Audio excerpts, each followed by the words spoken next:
News 18 বাংলায় স্বাগত। Prime time এট 18 নিয়ে আপনাদের সঙ্গে রয়েছি আমি শর্মিষ্ঠা, এবং বুধবার সন্ধ্যাতেই যে ঘূর্ণিঝড় ইয়াস আছড়ে পড়বে তার প্রত্যেকটা মুহূর্তের আপডেট আপনাদের সামনে তুলে ধরছি। পারাদীপ থেকে সাগরের মধ্যে এই আছড়ে পড়ার কথা ঘূর্ণিঝড় সোমবার সকালে নিম্নচাপ ঘূর্ণিঝড়ে পাল্টে যাবে, অর্থাৎ সোমবার আগামী কাল থেকে আমরা রাজ্যের মানুষ, ওড়িশা, পশ্চিমবঙ্গ এবং বাংলাদেশের উপকূলবর্তী এলাকার মানুষ অনুভব করতে পারবেন যে ঘূর্ণিঝড়ের একটা প্রভাব পড়তে চলেছে। সোমবার বিকেল থেকে উপকূলবর্তী এলাকায় এর প্রভাব পড়তে শুরু করবে বলে আবহাওয়া দপ্তর পূর্বাভাস দিচ্ছে। মঙ্গলবার থেকে ভারী বৃষ্টির পূর্বাভাস দিয়েছে হাওয়া অফিস, এবং বুধবার দিনভর দাপট দেখাবে ইয়াস। এবং আলিপুর আবহাওয়া দপ্তরের পক্ষ থেকে যা পরিষ্কার করে বলে দেওয়া হয়েছে যে সন্ধে এর ল্যান্ডফলের সম্ভাবনা রয়েছে, ইয়াসের সম্ভাবনা ল্যান্ডফলের। সন্ধ্যাবেলা বুধবার ঝড়ের গতি থাকতে পারে সর্বোচ্চ 165 কিলোমিটার। আবহাওয়া দপ্তরের পক্ষ থেকে কি বলা হয়েছে একবার শুনে নেব। 23 তারিখের যে পজিশন, এটা আরেকটু ঘনীভূত হয়ে ডিপ্রেশন অর্থাৎ গভীর নিম্নচাপে পরিণত হয়েছে। 590 kilometre east south east of Paradip, 690 kilometre south south east of Balasore, আর আমাদের রাজ্যের দীঘা থেকে 670 kilometre south south east of Digha. যে 24 তারিখ মানে কালকে সকালের মধ্যে এটা ইন্টেন্সিফাই করে সাইক্লোনিক স্টর্মে পরিণত হবে। তারপরে আরো 24 ঘন্টার মধ্যে মানে সাবসিকুয়েন্ট 24 আওয়ার্সের মধ্যে এটা ভেরি সিভিয়ার সাইক্লোনিক স্টর্মে পরিণত হবে, অর্থাৎ 25 তারিখ না 26 তারিখ সকাল নাগাদ নর্থ বে অফ বেঙ্গল, আমাদের যে বঙ্গোপসাগর, উত্তর পশ্চিম বঙ্গোপসাগরে ওয়েস্ট বেঙ্গল উড়িষ্যা কোস্টের কাছাকাছি পৌঁছে যাবে 26 তারিখ সকালে। ক্রস করবে হচ্ছে এটা 26 তারিখ সন্ধ্যাবেলায় ওয়েস্ট বেঙ্গল উড়িষ্যা কোস্ট দিয়ে between Paradip and Sagar island. 26 তারিখ সন্ধ্যাবেলায় ক্রস করবে as a very severe cyclonic Sturm. আমরা আবহাওয়া দপ্তরের অধিকর্তা সঞ্জীব বন্দ্যোপাধ্যায়ের বক্তব্য শুনলাম, কিন্তু এক ঝলকে আপনাদেরকে দেখিয়ে দেবো ঘূর্ণিঝড় ইয়াস এই মুহূর্তে কোন পথে কোথা দিয়ে আসবে। আপনারা দেখতে পাচ্ছেন এই মুহূর্তে সন্ধ্যাবেলা এখন রোববার ঠিক এই জায়গায় অবস্থান করছে ঘূর্ণিঝড় ইয়াস। এখন তার শক্তি বাড়াচ্ছে, ক্রমশ নিম্নচাপে পরিণত হচ্ছে। আমি একটুখানি কালকে ঠিক এই সময় মানে বিকেলের পর থেকে ঠিক কোন অবস্থানে থাকছে ইয়াস সেই ছবি আপনাদের সামনে যদি একটুখানি দেখাই।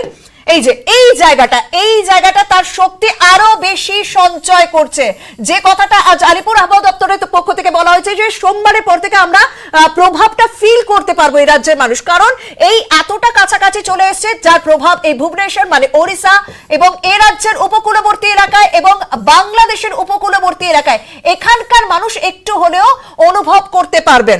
আমি যদি এবার আস্তে আস্তে মঙ্গলবার সোমবারের ছবি দেখালাম, এবং মঙ্গলবারেও কিন্তু যা ঘূর্ণিঝড়ে পরিণত হয়ে যাবে। আমি আরো একবার দেখাবো ঠিক এই জায়গাটা কোন কোন জায়গায় সব থেকে বেশি প্রভাব পড়তে চলেছে। এই যে ভুবনেশ্বর মানে কিছুটা হলেও ঢুকে গেছে, তবে এই ঘূর্ণিঝড়ের আই তখনও বাইরে রয়েছে, অর্থাৎ এই যে ঘূর্ণিঝড়ের ইয়াসের আই তখনও বাইরে রয়েছে, অর্থাৎ ওড়িশা, বাংলার কোস্টাল এলাকা, উপকূলবর্তী এলাকা এবং বাংলাদেশে সেখানে ইতিমধ্যেই ভারী থেকে অতি ভারী বৃষ্টির পূর্বাভাস দেওয়া হয়েছে। এবার একেবারে আমি ঘটনার দিন বুধবার, অর্থাৎ যে বুধবার সন্ধ্যাবেলায় যে ল্যান্ডফলের একটা আশঙ্কা করা হয়েছে আবহাওয়া দপ্তরের পক্ষ থেকে, আমি তাহলে এই জায়গাটা দেখবো যে বুধবার ঠিক বিকেল 5টার পর থেকে ইয়াস ঘূর্ণিঝড় কোথায় অবস্থান করছে। আমি দেখাচ্ছি, এই মুহূর্তে ঢুকে গেছে, এই দেখুন ঢুকে গেছে। মূলত এই রাজ্যের ওপরেই তখন ইয়াসের আই থাকছে। ঘূর্ণিঝড় ইয়াসের আই বুধবার বিকেল 5টার পর এই রাজ্যের উপরেই রয়েছে, যার প্রভাব বিশালভাবে এই পিঙ্ক কালারের এলাকাটা আমরা দেখতে পাচ্ছি বাংলাদেশের মধ্যে, এবং কিছুটা কিন্তু ওড়িশাতেও পড়ছে। তবে বিশেষ করে আমরা এখনো পর্যন্ত যা স্যাটেলাইট পিকচার দেখতে পাচ্ছি যে এই ইয়াসের আই তখন এই রাজ্যের উপরেই রয়েছে, এবং এখানেই বলা হচ্ছে যে এই যে এভাবে ঘূর্ণিঝড় ইয়াস এ রাজ্যের মানুষ তার দাপট দেখবে, তাতে দক্ষিণ 24 পরগনার মানুষদের যথেষ্ট সতর্ক থাকতে বলা হয়েছে, এবং দক্ষিণ 24 পরগনায় প্রশাসনিক তৎপরতা এই মুহূর্তে তুঙ্গে।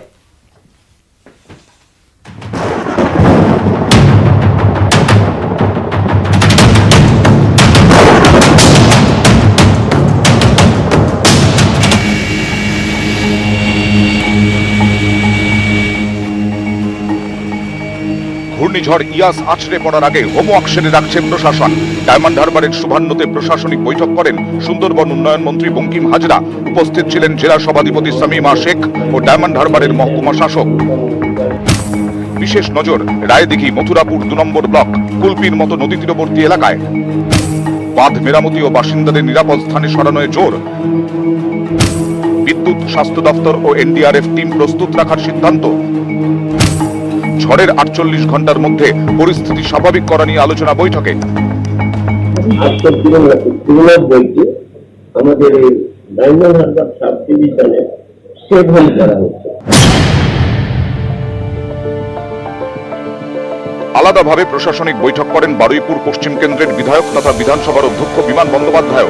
বৈঠকে ছিলেন বারুইপুর পুরসভার কাউন্সিলর, 10টি গ্রামের পঞ্চায়েত প্রধান, ছিলেন পঞ্চায়েত সমিতির সভাপতি, পিডব্লিউডি এবং বিদ্যুৎ দপ্তরের আধিকারিকরা। বিধায়কের তহবিল থেকে প্রত্যেক গ্রাম পঞ্চায়েতকে 10টি করে ত্রিপল ও 5 কুইন্টাল করে চাল দেওয়া হচ্ছে। প্রতিটি গ্রাম পঞ্চায়েত ভবন ও পুরো ভবনে খোলা হচ্ছে 24 ঘন্টার কন্ট্রোল রুম। করোনা বিধি মেনে সাইক্লোন শেল্টার করা হচ্ছে কিছু হাই স্কুলে। গ্রাম পঞ্চায়েতগুলিকে দেওয়া হচ্ছে স্বয়ংক্রিয় গাছ কাটার মেশিন। বিগত মানুষ তাদের কোন জায়গায় রাখা হবে এবং তাদের পরিত্রাণের জন্য কি কি দরকার, তাদের খাবার দাবার জোগাড় করে পাঠানো, পানীয় জল, এইসব বিষয় নিয়ে আজকে আমাদের আলোচনা। সব থানার আধিকারিকদের নিয়ে জরুরি বৈঠক করেন বারুইপুরের পুলিশ সুপার বৈভব তিওয়ারি। উপকূলবর্তী থানাগুলিকে প্রত্যেকটি দ্বীপে আলাদা পুলিশ টিম তৈরির নির্দেশ দেওয়া হয়। এছাড়া নদীর ঘাটে থাকবেন সিভিক ভলান্টিয়াররা। এনডিআরএফ ছাড়াও থাকছে এসডিআরএফ। 20 জন সদস্য নিয়ে কুইক রেসপন্স টিম। থানাগুলিকে দেওয়া হচ্ছে স্যাটেলাইট ফোন। এসপি অফিসে খোলা হচ্ছে কন্ট্রোল রুম।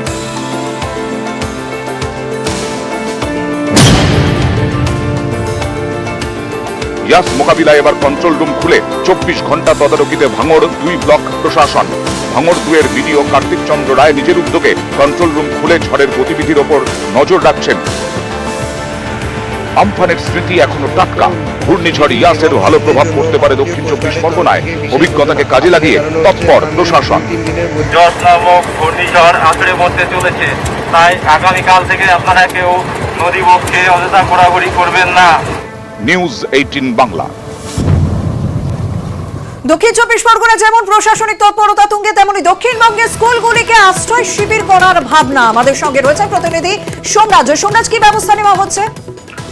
দেখো, স্কুল শিক্ষা দপ্তরের তরফে নির্দেশ দেওয়া হয়েছে দক্ষিণবঙ্গের প্রত্যেকটি জেলাতে প্রত্যেকটি যে স্কুল রয়েছে সেই স্কুলগুলিকে আশ্রয় শিবির হিসাবে গড়ে তোলা হবে এবং সেক্ষেত্রে যাতে প্রস্তুতি নিয়ে নেওয়া হয় তার জন্য ইতিমধ্যেই বিভিন্ন স্কুলের প্রধান শিক্ষক, প্রধান শিক্ষিকার সঙ্গে ভিডিও কনফারেন্স করা হয়েছে। জেলা শাসকদেরও নির্দেশ দেওয়া হয়েছে যাতে প্রয়োজনীয় ব্যবস্থা না নেওয়া হয় এবং সেই হিসাবে স্কুলগুলিকে যাতে অস্থায়ী আশ্রয় শিবির হিসাবে গড়ে তোলা হয়। দক্ষিণবঙ্গের প্রত্যেকটি জেলাতে এই মর্মে নির্দেশ দেওয়া হয়েছে। ধন্যবাদ সোমরাজ। এদিকে আমরা আমফানের সময় মুখ্যমন্ত্রী মমতা বন্দ্যোপাধ্যায়কে দেখেছিলাম কিভাবে তিনি কন্ট্রোল রুমে বসে পুরো বিষয়টি তদারকি করেছিলেন। এবার ইয়াসের সময়ও উপান্নতে বিশেষ কন্ট্রোল রুম খোলা হয়েছে। নবান্ন লাগোয়া উপান্নতে বিশেষ কন্ট্রোল রুমে নজরদারি করবেন স্বয়ং মুখ্যমন্ত্রী। জনসাধারণ নদীর বাঁধে যাদের ঘর আছে তারা অবশ্যই করে নেমে যাবেন। নিচে স্কুল আছে, ফ্ল্যাট সেন্টার আছে, বিভিন্ন জায়গায় থাকার ব্যবস্থা আছে।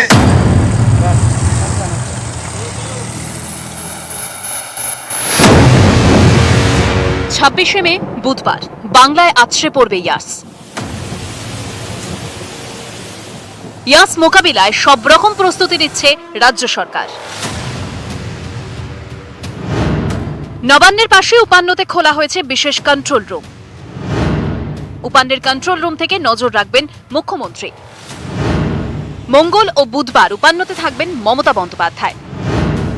নবান্নেও সজাগ কন্ট্রোল রুম। উপান্ন থেকে নিয়মিত আবহাওয়া দপ্তরের সঙ্গে যোগাযোগ রাখা হচ্ছে। স্যাটেলাইট চিত্রের মাধ্যমে নজরদারি চালানো হবে। রাজ্যের প্রধান প্রশাসনিক ভবন নবান্ন লাগোয়া যে উপান্ন বিল্ডিং রয়েছে এখানেই খোলা হয়েছে কন্ট্রোল রুম। উপকূলবর্তী জেলার যে সমস্ত আধিকারিক রয়েছেন তাদের সঙ্গেও নিয়মিত এই কন্ট্রোল রুম থেকে যোগাযোগ করা হবে। ইয়াস মোকাবিলায় প্রস্তুত পুলিশ, পুরসভা, বিদ্যুৎ সহ একাধিক দপ্তর। জরুরি পরিস্থিতি মোকাবিলায় লালবাজারের 20টি টিম তৈরি। রবিবার ইয়াস মোকাবিলায় লালবাজারে ভার্চুয়ালি বৈঠক করেন কলকাতা পুলিশ কমিশনার। ছিলেন সিএসসি, এনডিআরএফ, পিডব্লিউডি আধিকারিকরা, ছিলেন সেনা ও বিএসএনএল আধিকারিকরাও। দ্রুত বিদ্যুৎ সংযোগ, বিকল্প ব্যবস্থায় থাকবে জেনারেটর। সকলে মিলে একটি সমন্বয় কমিটি গঠন করা হয়েছে। আমফানের থেকে শিক্ষা নিয়ে এই বিশেষ ব্যবস্থা করা হয়েছে। বিদ্যুৎ ভবনেও আলাদা কন্ট্রোল রুম খোলা হয়েছে, থাকবেন মন্ত্রী অরূপ বিশ্বাস। উপকূলের জেলাগুলিতে আলাদা কন্ট্রোল রুম খোলা হয়েছে। প্রশাসনের তরফে মাইকিং করে সতর্ক করা হচ্ছে। মৎস্যজীবীদের সমুদ্রে যেতে নিষেধাজ্ঞা জারি করা হয়েছে। ওয়েস্ট বেঙ্গল, উড়িষ্যা, বাংলাদেশ কোস্ট, এই এন্টায়ার কোস্টে যে সমুদ্রে খুব উত্তাল থাকবে। ফিশারম্যানদের আমরা গত 3-4 দিন আগে থেকেই বলছি যে আজকে 23 তারিখ সকালের মধ্যে সবাই ফিরে আসতে বলেছিলাম, নিশ্চয়ই তারা চলে এসছেন। আর 23 তারিখ বিকেলের পর থেকে কেউ আর গভীর সমুদ্রে মাছ ধরতে যাবে না। জল ও আকাশপথে নজরদারি করবে উপকূল রক্ষী বাহিনী। উপকূলের জেলাগুলিতে প্রস্তুত বিপর্যয় মোকাবিলা দল। ইতিমধ্যেই গুজরাট থেকে রাজ্যে এনডিআরএফ এর দল চলে এসেছে। ত্রাণ শিবির ও সাইক্লোন সেন্টারগুলি প্রস্তুত। শুকনো খাবার, বিশেষ করে শিশুদের খাবার ও টর্চ মজুত করা হয়েছে। ক্যামেরায় পিন্টু সরকার, শুভব্রত কুণ্ডুর সঙ্গে ভেঙ্কটেশ্বর লাহিড়ী ও অর্পিতা হাজরা, নিউজ 18 বাংলা।